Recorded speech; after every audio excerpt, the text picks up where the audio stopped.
मला हे सगळं बोलत असताना माझा मागच्या 10-12 वर्षाचा संघर्ष आठवतोय. मी बीड जिल्ह्यातल्या गेवराई तालुक्यातल्या गोदाकाठच्या मिरगाव या अत्यंत छोट्या गावामध्ये जन्मलेली मुलगी होते.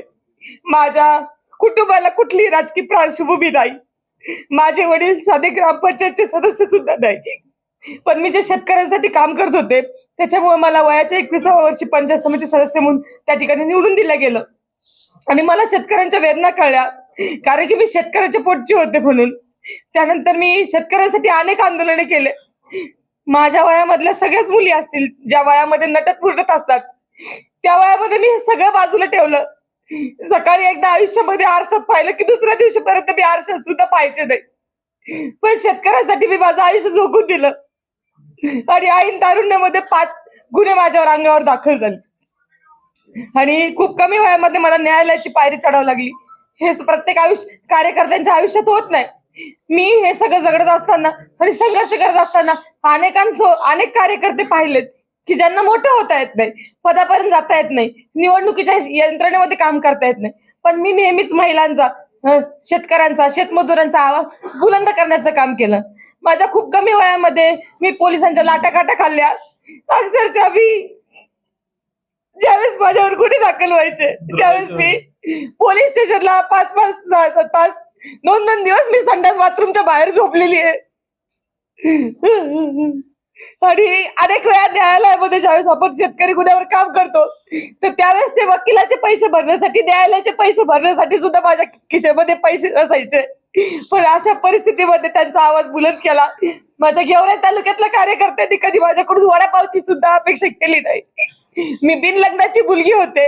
राजकारण घाणेरडं असतं असं म्हणतात, पण माझ्या बापाने एवढं मोठं दगड काळीच करून एवढ्या राजकारणामध्ये मला घातलं. पण मी सुद्धा तशी वागले आणि संघर्ष करत राहिले.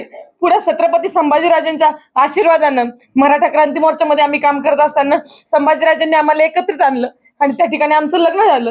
लग्नानंतर सुद्धा एकही दिवस नवीन नवरी म्हणून मी राहिले नाही. मी दुसऱ्या दिवशी प्रभागाच्या बाहेर पडले, हक्काच्या लोकांसाठी काम करायला लागले.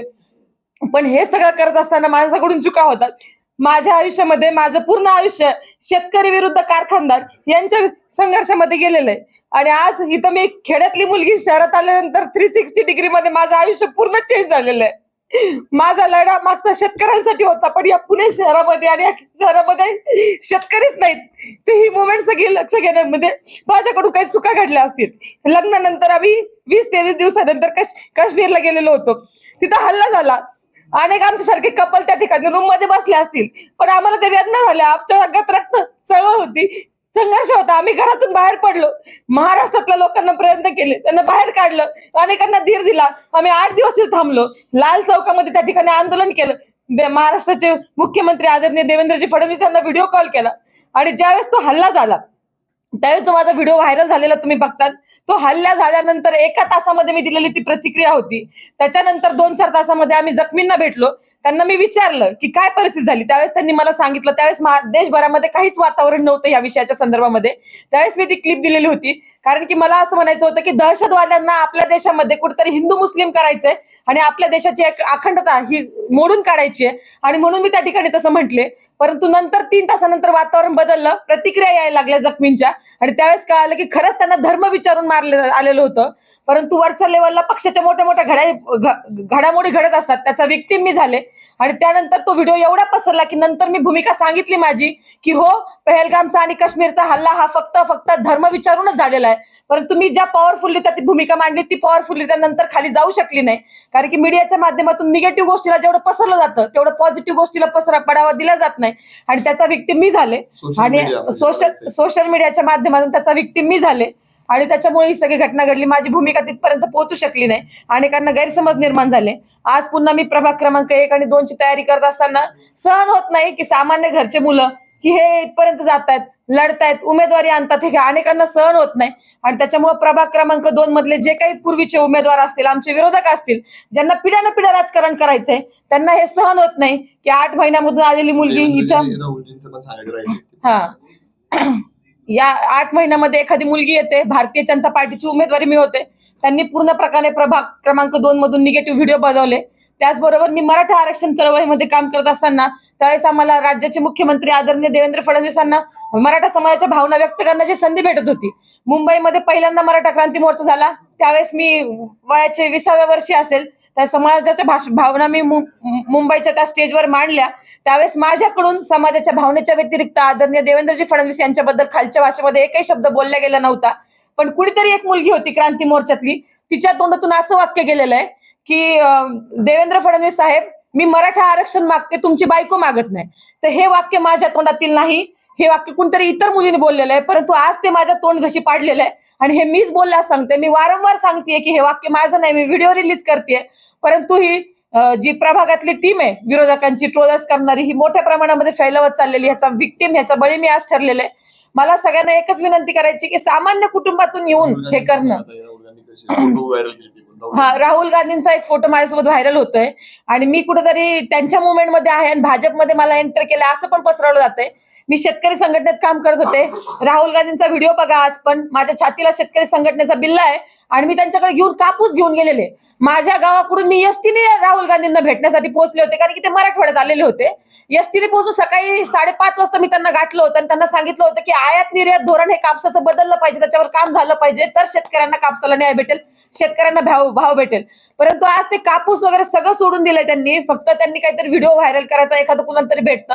अशी खूप मोठी गँग मला वाटतं देशभरामध्ये झाली. याचं व्हिक्टिम सामान्य घरचे मुलं होतात. एक तर कार्यकर्ता कुणी आपल्या सामान्य घरात लढणारा तिथपर्यंत पोहोचत नाही. तिथपर्यंत पोहोचून धनाभाऊंचं लग्न झालं आणि त्याच्यानंतर मी तिथपर्यंत पोहोचू शकले. त्यांच्या आशीर्वादाने आणि त्यांच्या सगळ्या आजपर्यंतच्या केलेल्या कामामुळे मी तिथपर्यंत पोहोचू शकले. परंतु आणि सगळ्या सहकाऱ्यांमुळे, धनाभाऊंना ज्यांनी आजपर्यंत सहकार्य केलं त्यांच्यापर्यंत मी आज पोहोचू शकले. परंतु हे सगळं मोडीत काढण्यासाठी त्यांनी हे षडयंत्र केलेलं आहे. मला माहिती आहे की भारतीय जनता पार्टीने मोठ्या मनाने मला या प्रक्रियेमध्ये स्वीकारलं होतं आणि ज्यावेळेस आपलं लग्न होतं त्यावेळेस हिंदू धर्म संस्कृतीमध्ये आपण पतीला देव मानतो. त्या ठिकाणी मी त्यांना देव मानून त्यांनी घेतलेला निर्णय हे त्याच्या दोघांनी एकत्रितपणे विचार करून आम्ही भारतीय जनता पार्टीची पूर्ण आचारसंहिता असेल, त्यांचे नियम कानून असतील किंवा त्यांची एक ठेवण असेल, ती सगळी समजून घेऊनच मी भारतीय जनता पार्टीमध्ये प्रवेश केला होता. नेत्यांनी सुद्धा माझ्यावर विश्वास ठेवला आणि त्यांनी अनेक पक्ष देत नसतील उमेदवाऱ्या, परंतु भारतीय जनता पार्टीने माझं काम बघून, सर्वे बघून मला त्या ठिकाणी उमेदवारी दिली होती. असं इतर पक्षामध्ये होताना दिसत नाही. मी त्यांचे खूप खूप आभार मानते. परंतु कुठल्याही सामान्य कार्यकर्त्याचा जो 8x10च्या खोलीमध्ये धनाभाऊ मोठेचे झालेले आहेत, अक्षरशः त्या रूमला संडास बाथरूम सुद्धा नव्हतं, अशा परिस्थितीमध्ये धनाभाऊ मोठे झालेले. तिथंच बेडरूम, तिथंच किचन, वरतू कौलारू पडू नये म्हणून त्याला मध्येच खांब लावलेला, अशा परिस्थितीमध्ये हा कार्यकर्ता मोठा झालेला आहे. मग ह्या ट्रोलर्सला सगळ्यांना तुम्ही सहन करतात. मोठे मोठे लोक चुकतात, मी म्हणत नाही की मी चुकले नाही. पहलगामच्या प्रकरणामध्ये मी चुकले असेल, माफी पण मागितली, मी दिलगिरी व्यक्त केलेली आहे. अनेक मोठे मोठे लोक चुकतात, पण त्यांना तुम्ही ट्रोल करत नाही. तुमची शिकते तिथपर्यंत. सामान्य माणसाचा बळी घेताना तुम्हाला एक पोस्ट टाकणं, संघर्ष करणं, गुन्हे दाखल करून घेणं, ह्याच्यापेक्षा खूप पलीकडचं असतं हे.